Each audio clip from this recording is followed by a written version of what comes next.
Thanks everyone for having me. So we've got our Library of Congress subject headings.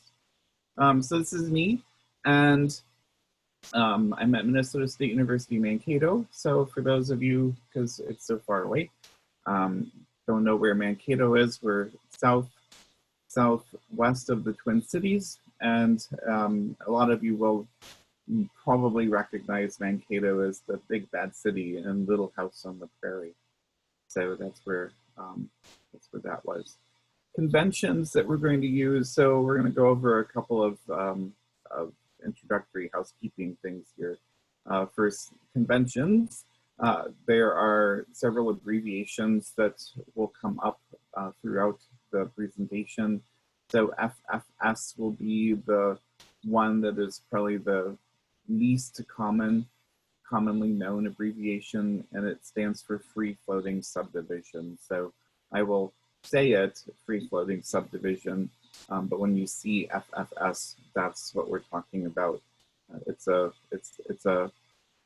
mouthful to type, even as much as it is to say. LC for Library of Congress, LCSH for Library of Congress subject headings. NAF is the name authority file, and then you may sometimes see SH for subject heading, and then also SHM for the subject headings manual. So as we encounter these, I will also point them out. Tools that we'll be using. For this webinar, we're going to be looking at the freely available Library of Congress subject headings. So they're available at the very first link there. They're all PDF files. So for those of you who may remember those big red books that might have been in your reference area or back in your technical services area, those were the print Library of Congress subject headings, and they are not published anymore in print. They are simply maintained in the PDF format. So that's where you can access them. Some of you may have access to Classification Web. This is a subscription service, so we won't be looking at it or using it, but I just wanted you to know about that. And I have the wrong URL there. They've changed it to classweb.org, but that particular URL should redirect to it. The other place that you can go is LC Authorities. So that is Authorities.loc.gov. That is a portal that is provided by the Library of Congress. It has the subject headings in it. It does not have all of the free floating subdivisions in it. So it is not a comprehensive repository of the vocabularies, but it does have all the main subject headings themselves.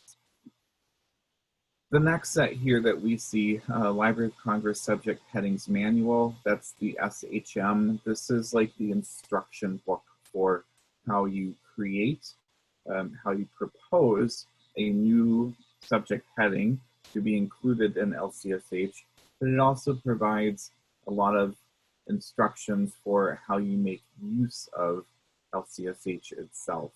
So this is the instruction manual, if you will, for LCSH. And then just below that, we've also got a link to the Library of Congress genre form headings. And so what the Library of Congress has done in the past couple of years is they have pulled out the terms in LCSH that could be genres or forms. So if you think about historical fiction, science fiction, those types of terms, they have constructed a vocabulary that is specifically for genre form headings. So that's something that you can use as well in your cataloging. And then finally, I've got a reference here for Vanda Broughton's Essential Library of Congress subject headings. This is a phenomenal book. So it doesn't cost too much money. She goes through all of the various aspects of LCSH and how you construct different headings, and treats the different areas in there, so I can't recommend it highly enough. And so I would encourage you to get that if you are doing a lot of LCSH subject analysis. So our learning outcomes today, we're going to, by the end of the day, be able to describe some of the principles behind the LCSH vocabulary. Spoiler, there aren't many. Identify concepts for subject analysis using the 20% rule. So we'll talk about what that 20% rule is. Construct some topical headings and basic structured headings. You'll know how to construct structured headings with applicable free-floating subdivisions. We're going to look at how to select and apply name headings as subject headings when we would do that. And apply appropriate headings for works about literature and works that are literature, and applying some appropriate genre terms. So those are a lot of outcomes to look at, and I promise we will touch on all of these so you get a taste of what each one is. First, for a little bit of history, as with sorry, my iPad just thinks I said Siri. So for history, as with most of the Library of Congress's tools, it was always meant to be an in-house tool. So their classification system was meant to be in-house, and this subject analysis system was meant to be in-house. It was not meant to be something that was shared out to the world.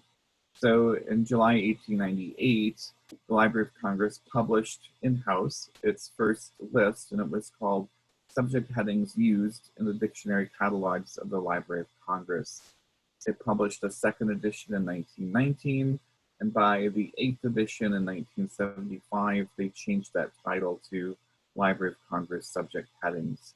There is no underlying theory to LCSH. So again, this is part of that whole in-house thing. It was something that they created for their own purposes. And the reason that it has become this worldwide system that has even been translated into primarily French, that's the big one, but a couple of other languages also use LCSH as a basis and translate it into their language, is in the early 20th century, Library of Congress started sending out those library cards, and it would include the LCSH vocabulary and the LC classification on it. And this is how so many libraries have become users of LCSH itself. And again, that subject headings manual, the policy and instructions and such are detailed in the subject headings manual, SHM. So principles, these are the principles behind the LCSH subject vocabulary, and much of it is influenced by Charles Cutter. So Charles Cutter in 1876 did this rules for a dictionary catalog, and in it he proposed 3 objectives for a catalog.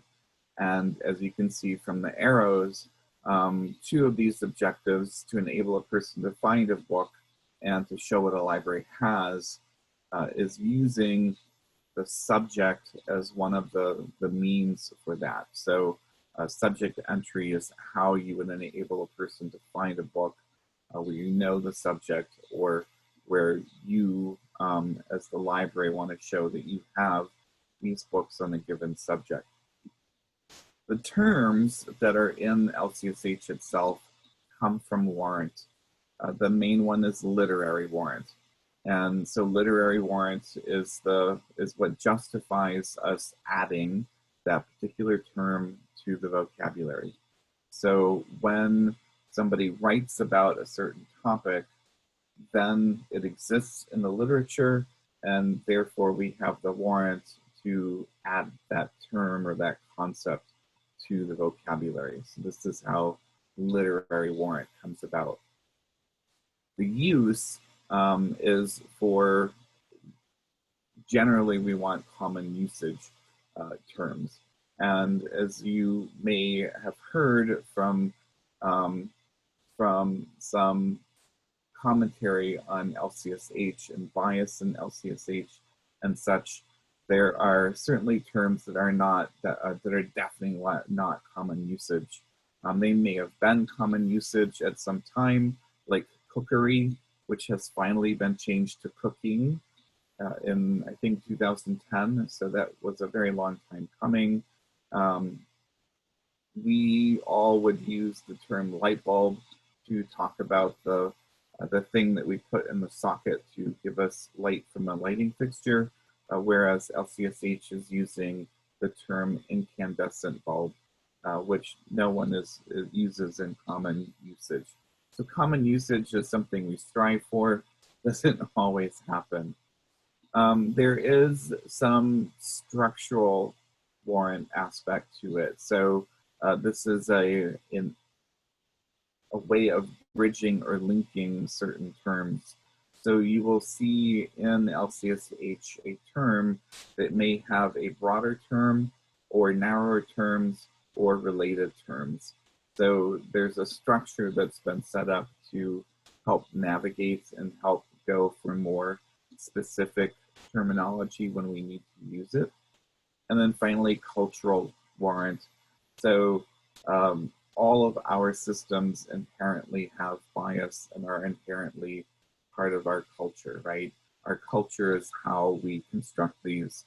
And so the way in which we view the world, the way in which our culture looks at things is what is an underlying aspect of LCSH itself. So it's inherent in the system, and it's just something that we need to be cognizant of. The terms in LCSH all have to be unique. So we can't have, in English, we know we have one word that can have many different meanings. And so the example I always like to use is the word cold. Cold could be temperature, or it could be the illness. And in order to make these terms unique, we may do something like add a qualifier. So one using cold might be the first time we enter cold in the vocabulary, it may mean the temperature. And then the second time we enter cold, it needs to be the disease. And so we might qualify it with the word illness or disease or something like that, so that the context of that meaning is clear and it creates a unique term. So for composition of LCSH, we see that we've got a variety of things that can happen here. Most of the time we have one word compositions for LCSH vocabulary, and they are typically going to be plural nouns. Mothers, jewelry. Jewelry is one of those words that doesn't have an actual plural that's different from the singular, right?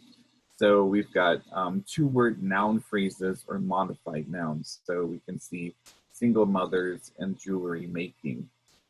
Inverted headings, sometimes you will find inverted headings. These are not as common as they used to be. So here we've got jewelry, comma, medieval. So if you think about the card catalog and the function of browsing, you can see why we would have these inverted headings. So for ancient jewelry, modern jewelry, medieval jewelry, costume jewelry, if we entered those in direct order, then they would be scattered throughout the card catalog. But if we invert them, then jewelry is all going to file together in J, and then we can see them one after another. So that was the purpose of inverted headings.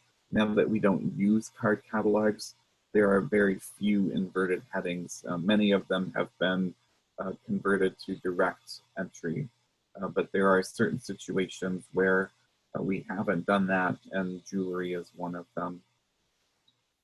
Conjunctions and prepositional phrases. So some concepts will be need more than one word to represent that concept. And so we may use a conjunction like and or prepositional phrase like of or in. And so here we have examples of mothers and daughters, mothers of criminals, jewelry, and literature. And then we might qualify our heading. So like I was talking about earlier, cold, and then we qualify it with disease in parentheses. So we can have a unique term. And sometimes the qualifier is there to add context. So cold dishes, that has that qualifier of cooking so that we understand that this is about food preparation, right? Not about actual dishware being cold.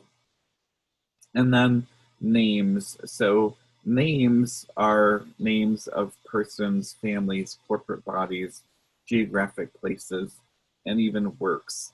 So here we've got some examples of a personal name, a corporate body name, a geographic location as examples here. So this is what a typical vocabulary term layout would look like in the LCSH itself. There isn't one that has all of these different pieces. So I've used decision making. It has everything except for the scope note, which is something that, something that I created on my own for this particular example, but everything else that you see on the screen actually does exist in LCSH. And so when you go to LCSH and you look up a term, the valid term is in bold. And next to it, you may or may not see this parenthetical that says may subdivide geographically.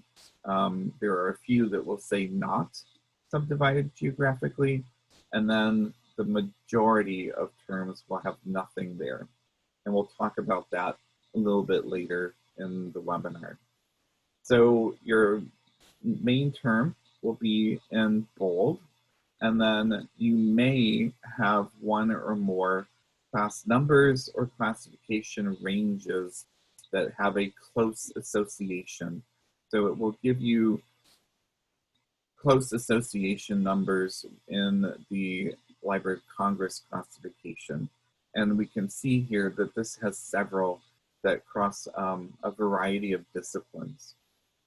And, and I want you to look very closely at mathematical statistics here, because you see that hyphen between the QA 279.4 and the 0.7, that indicates a classification range of 2 or more numbers.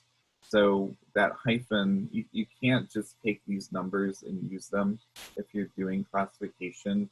You need to go and look at that number in the classification itself and be sure that that number is correct, that the caption works, and all of that. So I just want to caution you about choosing a number directly from LCSH. These are associations, and an association always needs to be verified in the classification itself. Then you may have a scope note. Most terms do not have a scope note, but when there is one there, you really need to read it and follow the instructions that it's giving you there. For the scope notes, take everything at face value. This is, and when you're looking at the terms themselves, try not to think too hard about them. Take it at face value. One of the things that will cause you the most trouble when you're doing subject analysis is second guessing yourself and going down rabbit holes.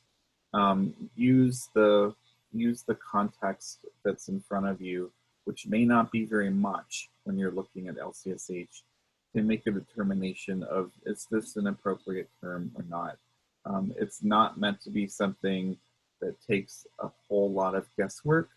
It should feel pretty clear that this term will work. And no babies die when you use like a slightly incorrect term, so don't agonize over that. Nothing we do in cataloging work is life or death, so don't agonize over those types of decisions. So read those scope notes if they're there. The next set that you will see is UF, if it's there. UF means used for.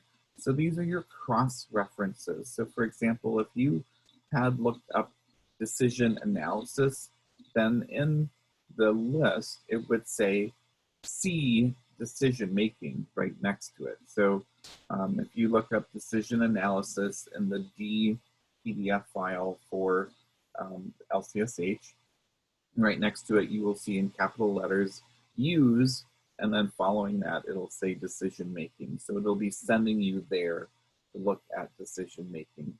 So if you've got making decisions or decision analysis as the concept that you want, you're being directed to use decision making. There may be one or sometimes two broader terms. BT means broader term. And what that is going to be so decision making is a subset of this concept of choice psychology. So that's going to be the broader term. And broader terms, related terms, and narrower terms are going to be things that will help you with the decision to apply a specific LCSH term. You may have multiple related terms. That's what the RT means, related term. And so a related term is something that is closely associated, but is not part of that whole that would be decision making. So problem solving here is something that's related, it's different, and related terms can sometimes help you get an actually better concept or term for whatever it is you are working on. The SA means see also, and the SAs tend to be a reference to a free-floating subdivision most of the time. So you can see here it says, see also subdivision decision making, and then it gives you the scope note for decision making, the free-floating subdivision, which is to use under names of individual corporate bodies and under topical headings. That is farm management, which is a topical heading, with the subdivision decision making. So this is a good example, but it's also a dangerous example. And it's good because it shows you that, that sometimes there is an associated free-floating subdivision that can be used after a topical term, but it's dangerous because this free-floating subdivision decision-making is identical to the topical term decision-making. And I want to be very clear about this when you are looking at terms in LCSH, that vocabulary list, they may only be used as topical terms. You may not take any of them and use them as a free-floating subdivision. So the free-floating subdivisions are a separate list, and we'll talk about those in a few moments. And then finally, you've got narrower terms. So a narrower term will be something that is a more specific subset of the concept that you're looking at. So belief change is a more specific form of decision making. And one of the principles of LCSH application is that we apply specific and direct terminology for our concepts. So you always want to use the most specific term that you can get to that represents that concept. And for example, Van de Broughton uses this example in her book. A book about bees should only have the subject heading bees. It should not have the subject heading insects, which would be a broader term for bees. People who are looking for a book about bees will need it to say bees so they can get to it. People who are looking generally for books about insects are not necessarily going to want to have bees show up in that search set, right? So they can still get to it because they will be able to see that bees is a narrower term for insects. So they can go to those more specific ones if they are interested. And this is where that hierarchical aspect for the narrower terms and the broader terms comes into play.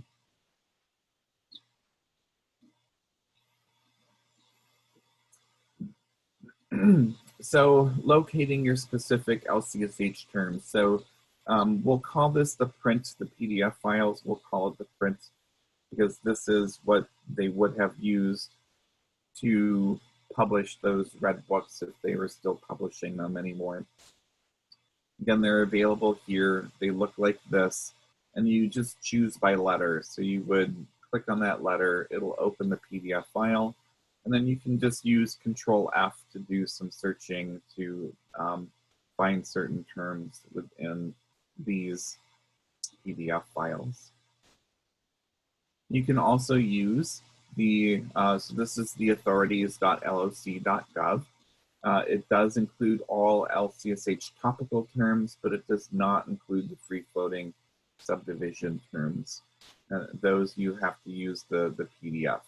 It does include all names, personal, corporate, work, and geographic. So all of those actually exist in here. It's unfortunately not the nicest interface to use, and all the results come back doubled because it is pulling also from the catalog entries, and so it can be a little confusing when you first use it, but just make sure you are using the ones that say authorized heading and using the ones that are LCSH. It will tell you. If you have access to Class Web, this is what that menu looks like. Class Web has many tools and vocabularies in it. You can actually search the authority file. You can actually search some of like the demographic group terms, the genre form terms that I mentioned earlier. You have access to the classification and the subject heading. So it does require a paid subscription, and it includes everything in there. So let's talk a bit about content analysis. Your subject headings, SHs, are meant to summarize the overall content and most important topics. And what the Library of Congress cleverly did is Library of Congress is all about efficiency. So they come up with these guidelines and these rules that help their catalogers with efficiency. And the concept that they came up with is what we call the 20% rule. And so when we do subject analysis, we are only going to assign a term for a concept that is discussed for at least 20% of the book. So if you think about a book that is 100 pages, then 20 pages is 20%.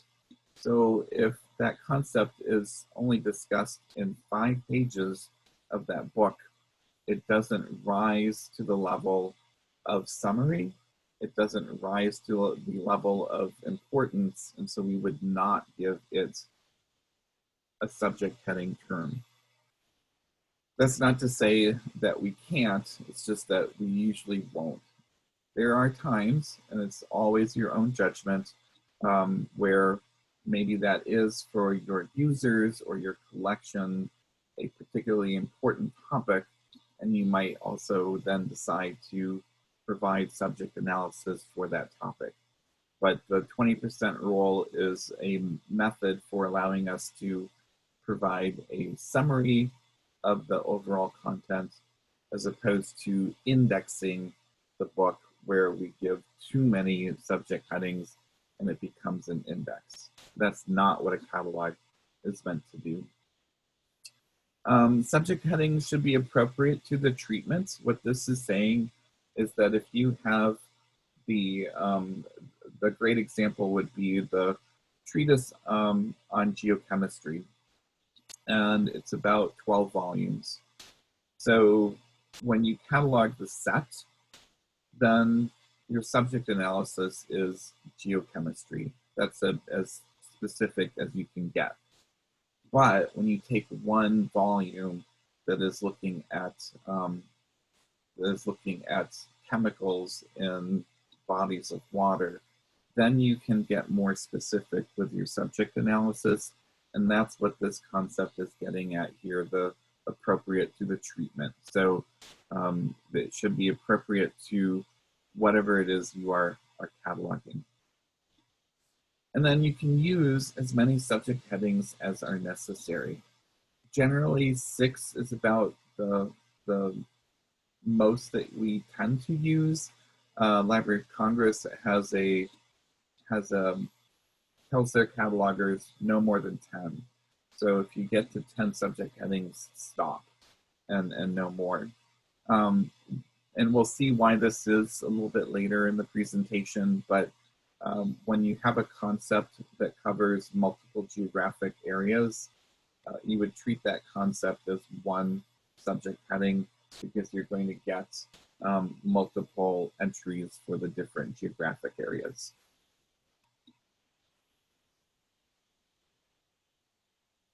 So the title can often be a good indicator for the summary of the content, but the title proper for a lot of books tends to be a little misleading sometimes. So we've got an example here, On Fire, and this book has nothing to do with fire, fires, or combustion. The subtitle that we see there, the 7 choices to ignite a radically inspired life, that actually the subtitle will give you some context to what this is about. And so this is one of the first places you might start is with the subtitle itself.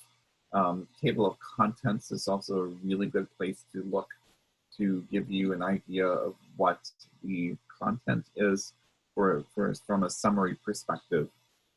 And start pulling out keywords. So when I look at this, the keywords I might pull out are success and fulfillment and life choices. So start with those keywords, and then you can start using them to find appropriate terms in LCSH. Another really good way for doing your initial subject analysis is to write a summary of the book. So the summary that you might put in the 520 field in the MARC record, and we know that we want those to be as pithy as possible and to be as objective as possible. So the more that you can train yourself to create those very short, pithy summary statements that you could put in a 520 field, when you do that, you will be pulling out some really important keywords when you create that summary. And then when you're done with that, look at that summary again and find some of those keywords that you've used in there. That will give you some indication for where to look in LCSH for different terms.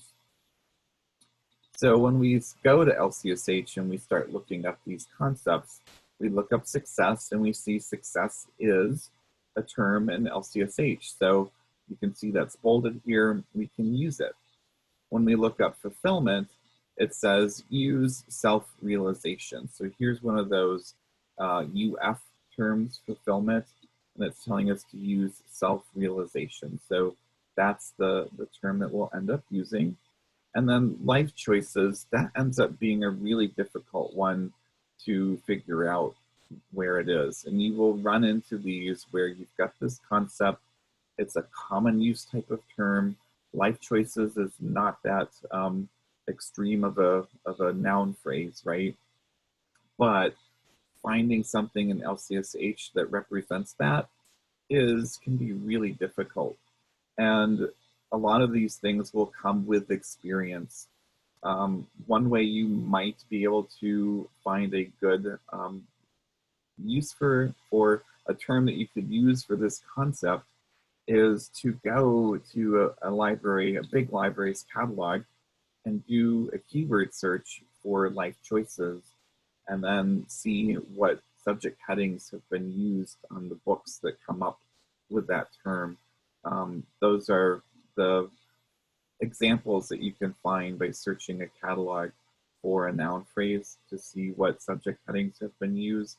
That can be a really helpful way, particularly when you've got something that's a little more either obscure or just probably has a more formal term in LCSH, like conduct of life.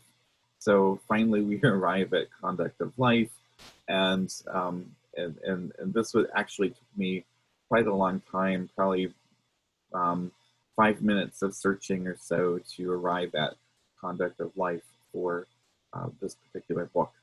If we look at the summary, we can see that successful business, high motivation, clarity, and purpose, that I've bolded those, and those you can look at and see that they also connect conceptually to these choices here. So, so let the summary also be of use to you when you're looking at terms to choose from LCSH. So your specificity of content analysis, I can't stress this enough to keep in mind that your subject analysis is high level. Your catalog is not an index. The index in the book is what will serve the patron to get to much more specific information. You're just trying to get them in the general area, and that's what content analysis is about. Always use the most specific subject heading you possibly can get to. And one of the beginner types of struggles that people have with subject analysis is they see the specific one and they get that they want to use that, but they also want to do something broader because they want to lead the horse to water, right? And I get that, but and this is one of those hard things to get over, is just know that the horse is already coming to the water.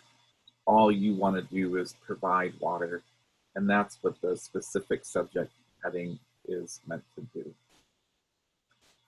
Do not assign subtopics that are represented in a higher topics concept.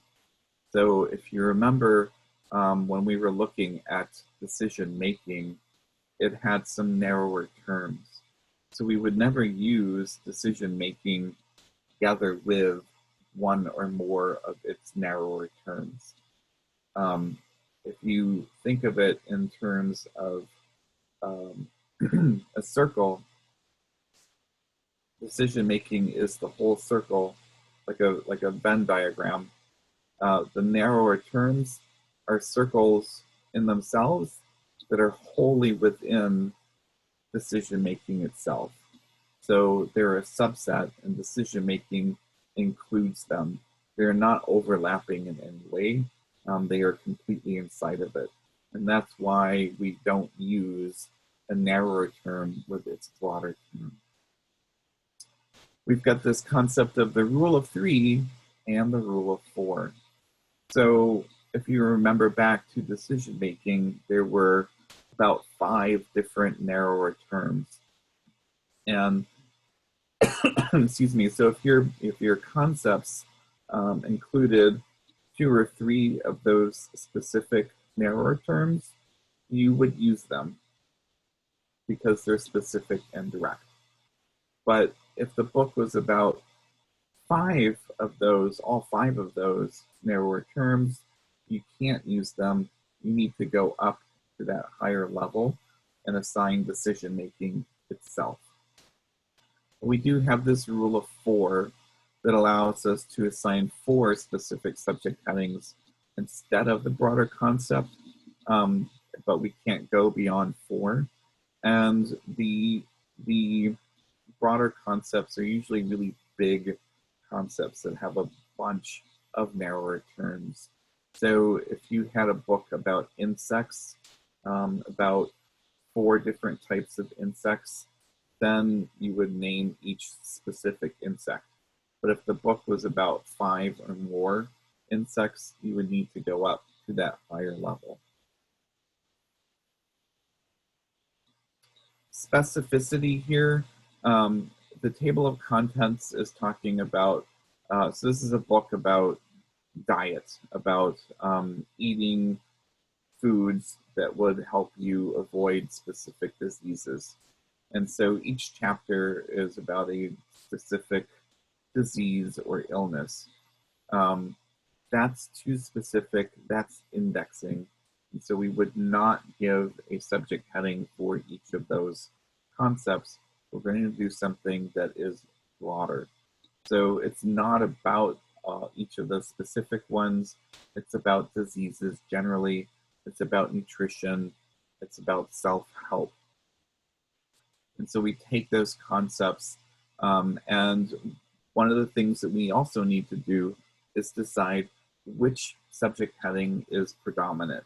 And this is probably where people get the most hung up, is deciding which one is predominant, which one do I use. It's co-equal. I've got 2 different topics, they're discussed equally, no one is predominant. And then you have to make a choice. And the choice can be as simple as you put the first one named as the first subject heading. This is important because the first subject heading is what is used to determine the classification, and that's where it will end up on the shelf. So your first subject heading is going to have a very strong influence on where this book ends up on the shelf. So that's also something to keep in mind. The first subject heading for a biography is always going to be the name heading for the person that the biography is about. And then after that, immediately following that, it will be followed with a class of person heading. We'll see some examples of this in several slides later, more toward the end.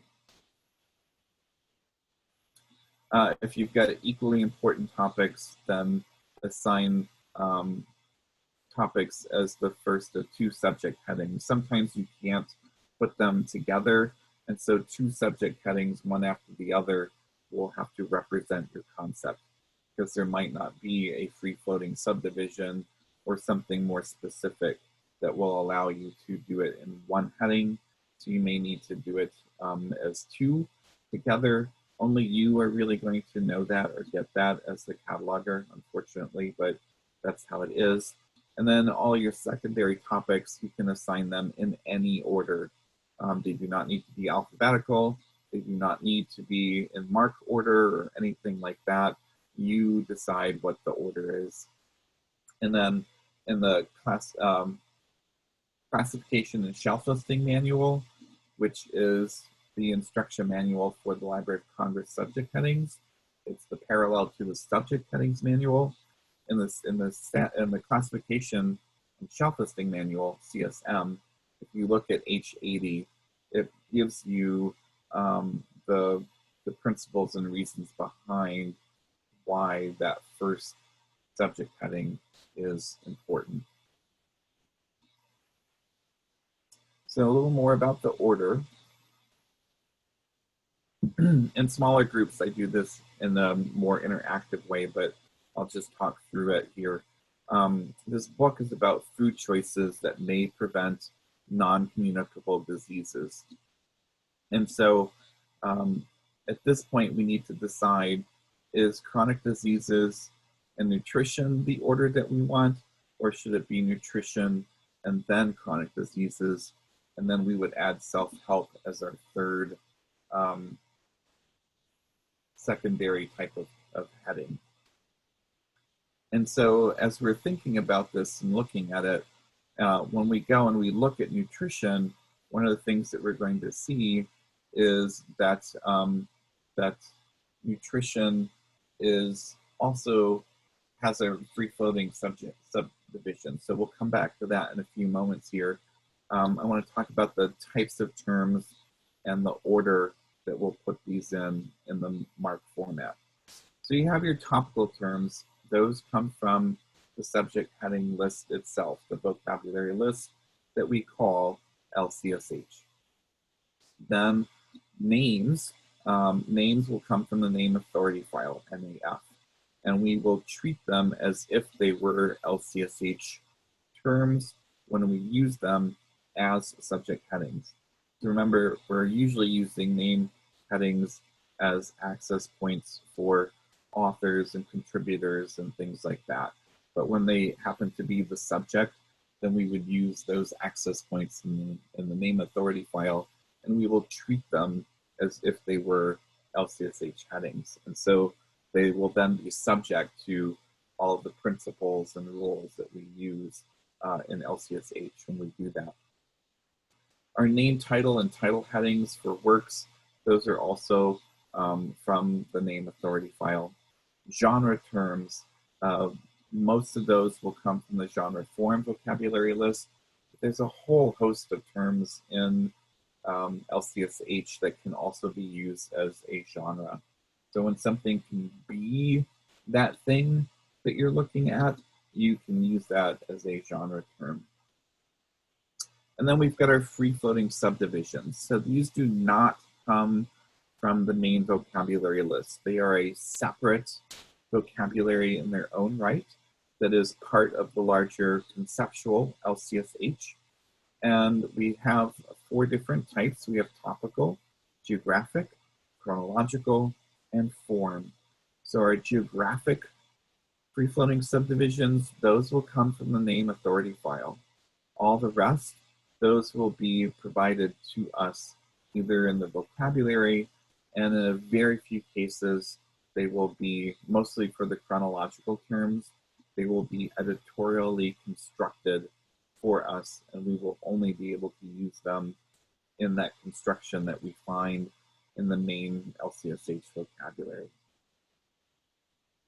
For the bibliographic data in the MARC, personal names will be in the 600, corporate body 610, meeting 611.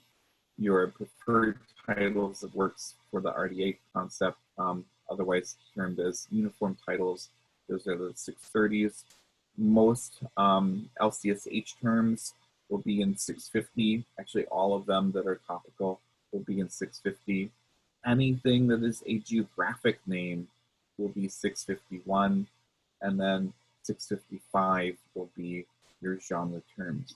Most geographic, or all of your geographic names are going to come from the name authority file, but there will be many of them that will exist in LCSH, because when we talk about the history of a place, then we use the geographic name, and we'll have free-floating subdivisions that will be attached to those permanently, and so you'll find them in the vocabulary list itself. Second indicators, you will always use the second indicator 0 for LCSH, or any of those MARC tags that we saw in the previous slide. For anything other than 650, 651, 655, or anything other than those 3, the first indicator, you will follow the rules for the particular form. For example, if it's the name of a person that starts as a last name indirectly, that first indicator in the 600 will be a 1. If it's a direct order name, so a person that we start the name with their first name, then that first indicator will be a 0. So it will be identical to what you do in 100 and 700 fields for that first indicator.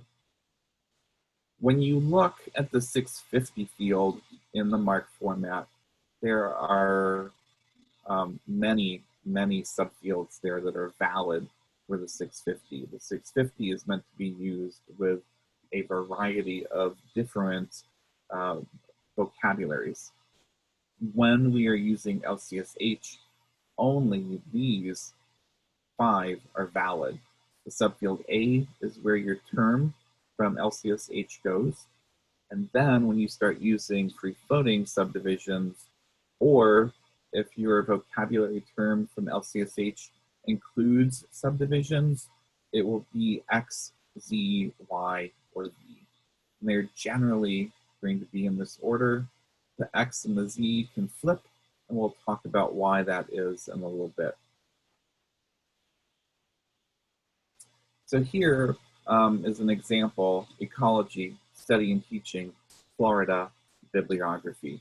We've got the topical term ecology from LCSH. We've got a free-floating subdivision, study and teaching. We've got a geographic subdivision, Florida, and we have a form subdivision, bibliography. So you can see that these subdivisions are represented by the subfield, and that tells you what's happening here. The reason that subfield Z, Florida, is following study and teaching is because study and teaching from the free-floating subdivision list says may subdivide geographically, as does ecology. So when you are stringing these things together from the free-floating subdivision list, and you have a geographic heading that you need to insert, it follows the last term that allows for geographic subdivision. So we'll see some examples of how that flips around later. So here we have ecology, Florida, Everglades, history, 20th century.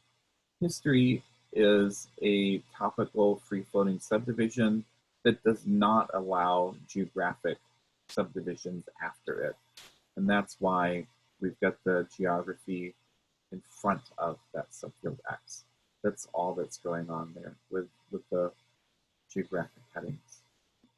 So here is a very small subset of free-floating subdivisions that might be commonly used in a lot of cataloging.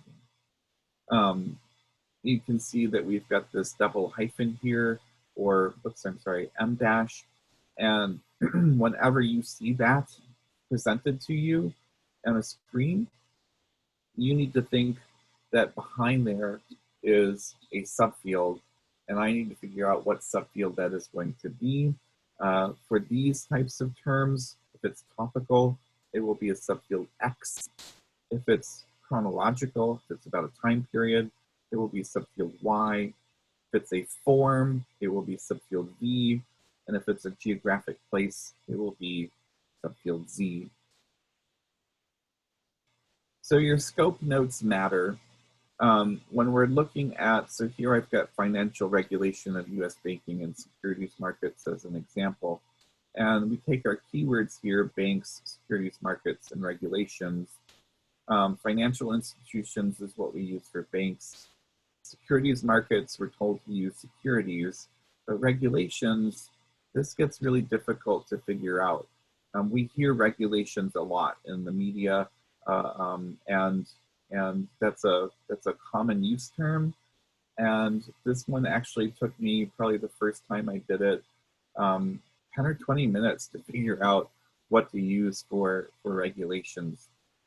And so if you find regulations in the free-floating subdivision list, it says uses a topical subdivision under names of individual educational institutions and military services for works about regulations of those institutions or services.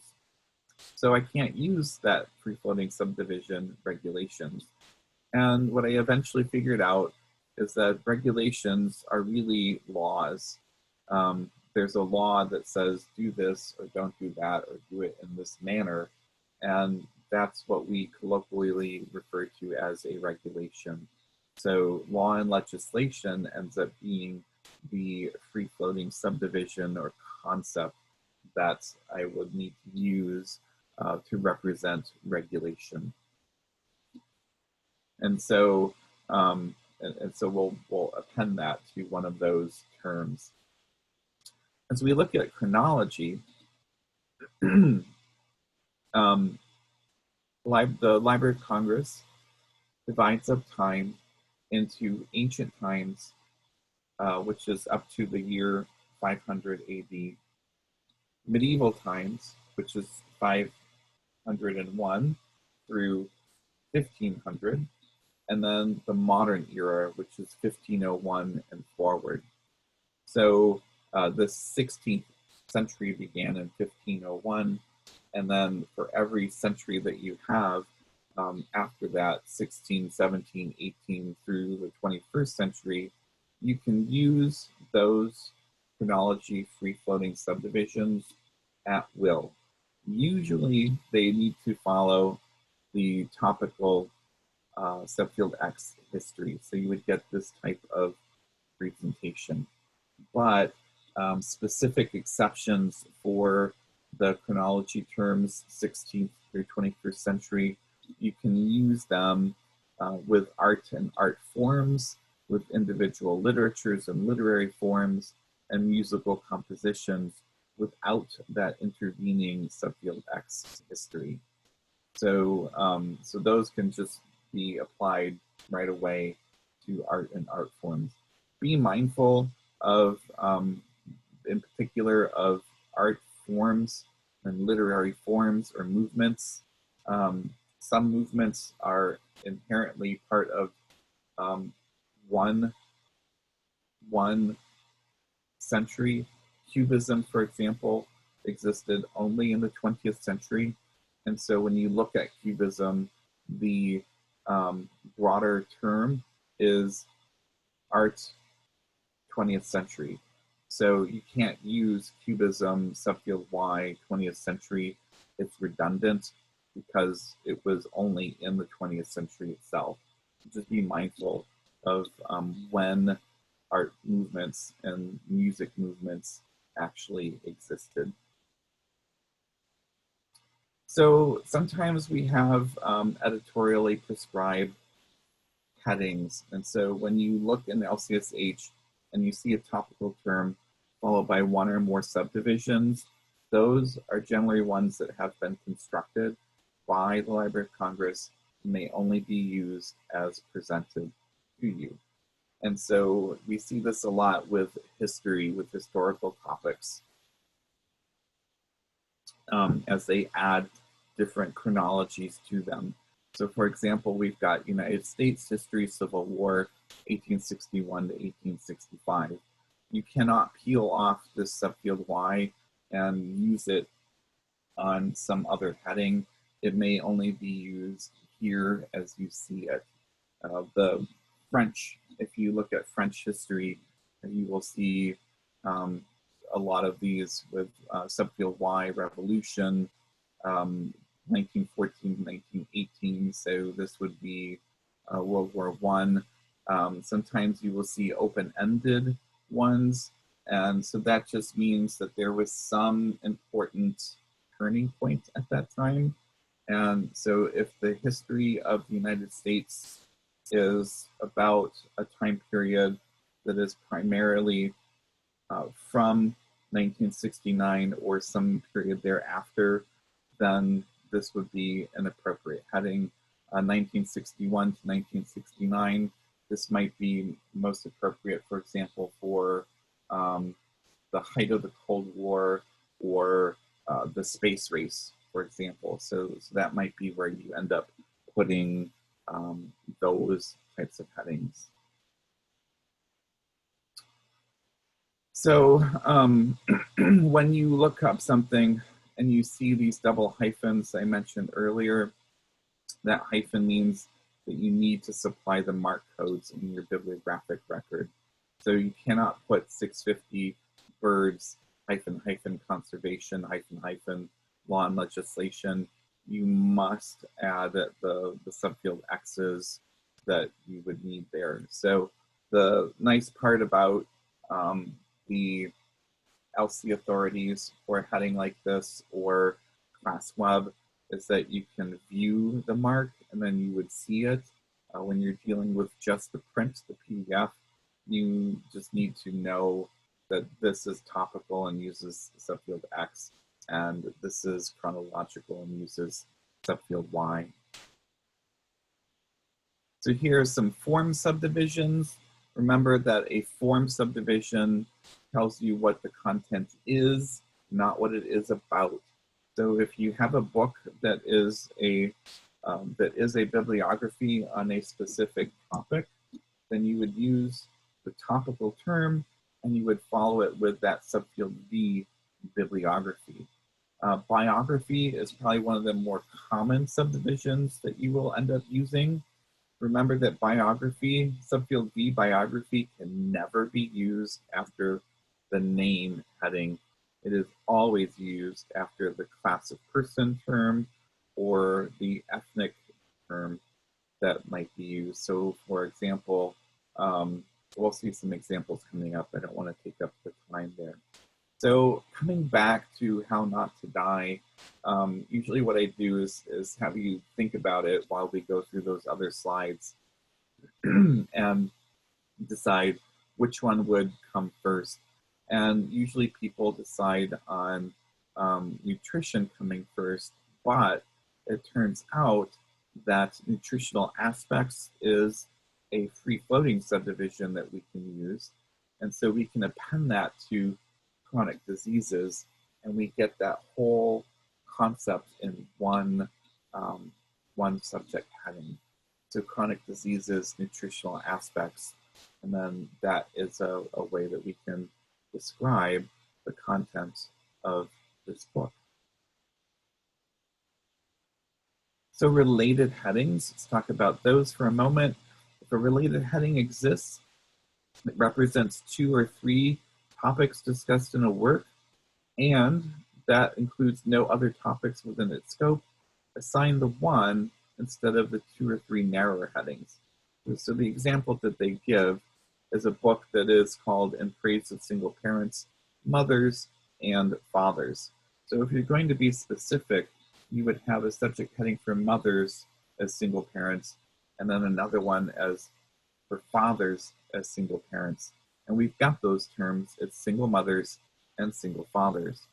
But in this case, we would use single parents because we've got that term that would encompass both of the related ones, single mothers and single fathers. And just be mindful of your broader and narrower terms. So when you're done choosing your terms, make sure that you're not using a broader and or narrower term in conjunction with its partner.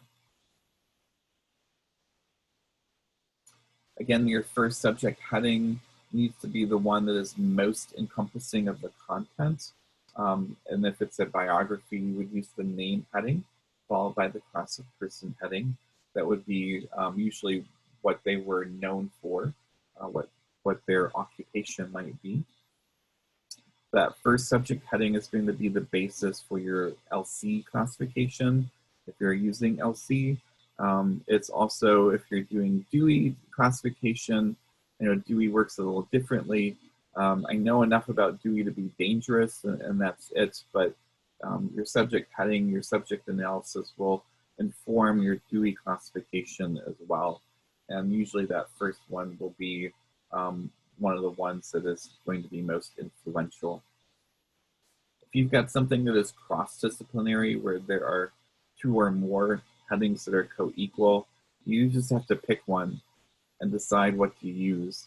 And this may end up being the choice of how it will be most effective for your users. Geographic names and subdivisions. So let's talk about direct versus indirect order. This is probably one of the most frustrating aspects of subject analysis, are geographic names. So we have direct order. So if we're talking about the place specifically, if the place is the subject of the content, then you would use a direct order subject heading. And the geographic names are going to come from the name authority file, and we will enter them in a 651 field. And most places in the United States are going to be qualified with their first order political subdivision, which is the state, or District of Columbia, or any of the territories. So Miami qualified by Florida. We're still abbreviating, and there's talk about unabbreviating and spelling these out. Excuse me, spelling these out to be in compliance with what we do with RDA. So that will happen at some point in the future. Then we have geographic names as subdivisions, and those are given in indirect order. And if we're going for a specific place like Miami or a county like Miami-Dade County, then we will use we invert them. So we would use the larger place of the first order political subdivision, the state, Florida, followed by the specific place, Miami. So these get spelled out, and these are all constructed for you. I'm going to show you where you find them. You go to the name authority file, you look up the name of that place. The 151 field gives you the preferred heading. So this is what you would use as your direct entry if you're putting it into a 651 field. But if you're using it as a free-floating subdivision, if you're adding a free-floating subdivision to a concept, then you look for, I'm sorry, the 781 field, and it will provide that form for you. There can only be up to 2 subfield Z's in a free-floating subdivision, and so you would just copy and paste. That's the easiest thing to do. Look it up, find the 781, and copy and paste for your indirect order. So I want to talk about what's going on with this indirect order and how we do it. So we have countries, regions, and first order political subdivisions. So these are terms that you will see throughout, in particular, the Library of Congress classification, but also in the subject headings manual in the SHM. A country is any geopolitical area with boundaries that are recognized as a sovereign nation. This is going to include Native American reservations, for example, Apache tribe of Oklahoma, whatever their official name is. And then the larger political unions that we have, Canada, Japan, United States, Great Britain, etc. Interestingly, United Kingdom, we don't use, we use Great Britain, and it's a historical thing. So anyway, that's an aside, but just so you know. Regions are areas that may be bigger than or smaller than a country. A region could be a continent or something that spans multiple countries or political subdivisions. So the Alps in Europe spans several different countries. Appalachia in the United States spans several different states. And so that would be the concept of a region. The Midwest, the West, those are regions of the United States. And then the first order political subdivision, this is the highest political unit before you get to the country. And in the United States, that would be each of the 50 states, the District of Columbia, and any of the territories. In Great Britain, it's each of the constituent countries, England, Scotland, Wales, Northern Ireland. In Canada, it is each of the provinces and territories. So that's what we mean by first order political subdivision. And when we're dealing with geographic subdivisions, we are either talking about a political, first order political subdivision or the country. So we can't use the two together. It's either sheep farming in Scotland or it's sheep farming in Great Britain. You would never have sheep farming Great Britain, Scotland. Likewise, you would never have citrus fruit industry United States and Florida. So we see this example not to do on the bottom. It's either United States or it's Florida. United States means it's about the vast majority of the country. And we have here another example, sheep farming, Scotland management. We've got another example where management is not divisible by geographic place, but sheep farming is. And so that geographic subdivision has to follow sheep farming and not management, which is what we see in this slide here. This is the slide I actually wanted to show. Sheep farming may subdivide geographically. Management has nothing after it. So nothing or the explicit not both mean you can't add a geographic subdivision after it. And that's what we have here, sheep farming, Scotland, management. Here, when we use a name as a subject, we're going to go to the name authority file, find that preferred heading, and use it in a 600 field. So we've got a biography of Georgia O'Keeffe. We find her and add that as a 600. We've got 6 months in 1945. It talks a lot about FDR, Stalin, Churchill, and Truman. So we're going to find their name, authorities, and enter their preferred heading as a 600. So they are the subject or one of the primary subjects of that particular work. For a biography, so here we've got Georgia O'Keeffe and we've got Queen Latifah. For a biographical work, this one is a biography, this one is an autobiography. There is no subdivision autobiography, there is only biography. So for biographical works, you are always going to give the name first, and then you're going to follow it with a class of person. So Georgia O'Keeffe was a painter. We could use the term painters, or we can use something more specific like women painters, and then that term is going to be followed by subfield B, biography. If there is a multifaceted career like Queen Latifah, where she's a rap singer, a jazz singer, an actor, a talk show host, and a CEO, those are 5 different careers, then you have to select the heading that best represents their career. Or if it's a memoir, then it's going to be the one that's applicable to the time period of that memoir. So if Queen Latifah is doing a memoir just about her as an actress, then actress is the only term that we would use for that particular book. And then you're going to follow that with subfield B, biography. Artist is the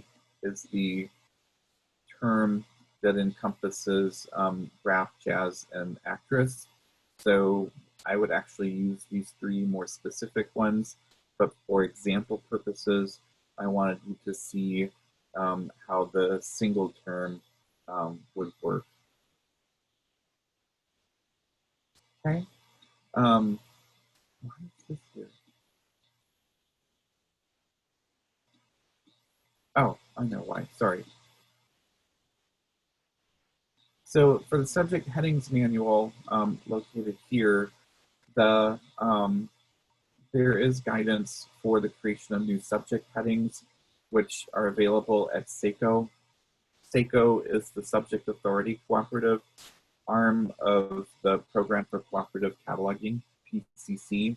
So they're the agency that will look at and approve or not approve new subject headings. And you can go to that page and you can see what new subject headings are coming, or the ones that have been proposed. That can be interesting and a fun thing to look at. So, but it will give you guidance for the application of subject headings as well, mainly in the subject headings manual. And when you go to the subject headings manual, it's going to be divided up into these sections. So this is just a small clip. So I wanted you to see what it looked like here. So the 700s are talking about jurisdictions and geographic areas. So they will give you guidance for geographic regions, or what to do if you've got a city section. So if you've got a work on like a neighborhood or some subsection of a city, then it will give you some guidance on what to do with that. Here we've got rivers, islands, geographic subdivisions, subdivisions further subdivided by place. So how to interpose a geographic subdivision. So lots of different information. These get updated, as you can see, constantly. My advice is don't save them to your computer, don't print them out, because if you keep referring to that, it could be revised and you might miss whatever that revision is. So just make use of the website itself when you're looking at those. And then I wanted to close with pattern headings. So pattern headings give you some guidance on allowable free-floating subdivisions, FSS. And what you find if you go to H1146 in the subject heading manual, it gives you a full list of references with a specific subject heading manual sheet. So for example, in social sciences, for industries, you can look up the subject heading construction industry or the subject heading retail trade. And when you do that in the LCSH vocabulary, it will give you a list of every free-floating subdivision that you can use with that particular type of topic. So if whatever you have is like a retail trade or construction industry, if it's some kind of industry, any kind of industry, you can look up either one of those and you can see the free-flowing subdivisions that are valid for use with that term. Or you could go to H1153 and it will just give you the list of those free-floating subdivisions that you can use. When you're in LCSH,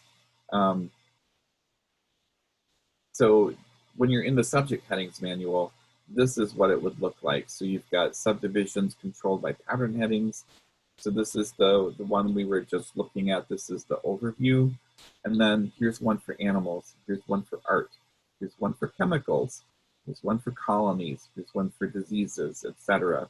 So as you go through this list, you can see topical areas that might be useful for you for your subject analysis to choose a free-floating subdivision that will provide more specificity.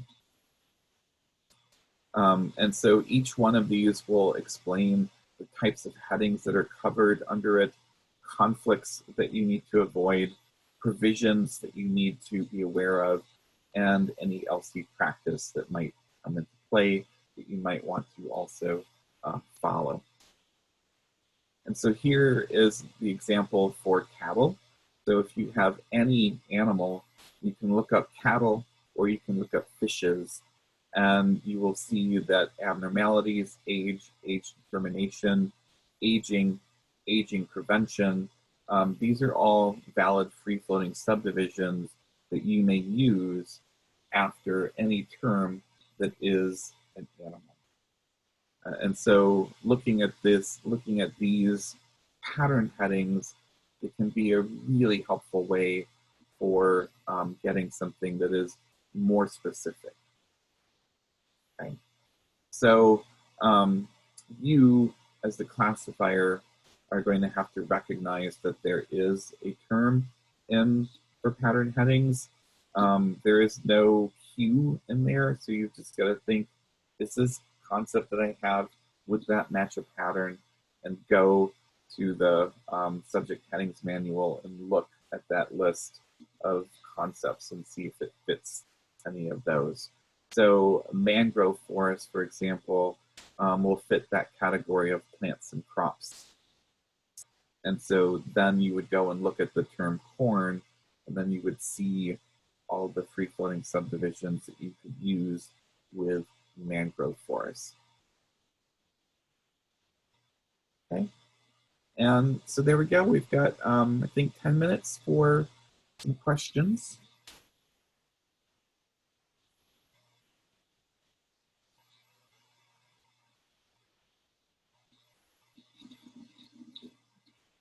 I know that was a lot of information all at once. If you've got questions later, you can also email me. My email address is here.